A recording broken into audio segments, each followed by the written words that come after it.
रिश्ते में जो पायदारी आती है, मियाँ बीवी के ताल्लुकात में जो इस्तेहकाम पैदा होता है, दोनों के ताल्लुक से एक दूसरे के दिल में जो हमदर्दी पैदा होती है, वो अखलाक से पैदा होती है, रवैये से पैदा होती है, सुलूक से पैदा होती है, चेहरों से नहीं। जो लोग सीरत को नजरअंदाज करके सिर्फ सूरत को देख के करते हैं, उन्हें जिंदगी में कहीं ना कहीं और किसी ना किसी कदम पे पहुंच के पछताना पड़ेगा।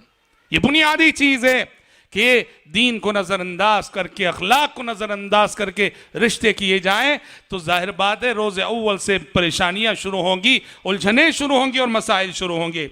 और हजरात, इन्हीं असबाब में से जो मियाँ बीवी के इख्तिलाफात का मियाँ बीवी के इख्तिलाफात की शक्ल में जो नतीजा हमारे सामने नज़र आ रहा है, उन असबाब में से एक सबब है दोनों मियाँ बीवी में से दोनों या दोनों में से कोई एक हुकूक की अदायगी ना करें। शरीयत ने, जैसे भी हमने कहा, लड़के को बताएं कि लड़की के क्या हुकूक हैं, लड़की को समझाया है कि लड़के के क्या हुकूक है। दोनों एक दूसरे के हुकूक को समझ के अगर अदा करते हुए जाएं, अपनी जिम्मेदारियां निभाते हुए जाएं, जिंदगी की गाड़ी चैनो सुकून से चलती रहेगी। मसला ये है, यहां हम हुकूक को अदा नहीं करते, हुकूक को अदा नहीं करते। लड़की है और चाहती है कि शोहर पे हुकूमत करे, चाहती है कि शोहर मेरी मर्जी के मुताबिक चले।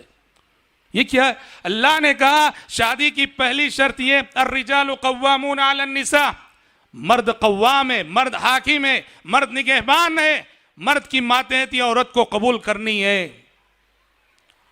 और अगर इसी तरह से लड़के की तरफ से कभी ये जुल्म होता है, शरीयत ने लड़के से कहा ये तुम्हारी बीवी, ये औरत है और औरत पसली की हड्डी से बनी है और पसली की हड्डी टेढ़ी रहती है, मतलब यह है तुम चाहो कि तुम्हारी बीवी 100% वैसी हो जैसे तुम चाहते हो, सब नहीं होने वाला है।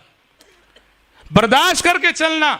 तुम्हारी बीवी के अंदर कोई ना कोई ऐसी आदत रहेगी जो तुम्हें पसंद नहीं है, बर्दाश्त करके चलो। कुरान ने कहा फ़इन करिहतुमूहुन फ़असा अन तकरहू शैअन व यजअल अल्लाहु फ़ीही खैरन कसीरा। तुम्हारी बीवी की कोई आदत पसंद नहीं आती है, सब्र करो, अल्लाह उसी बीवी के अंदर मुस्तकबिल में तुम्हें खैर कसीर दिखाएगा।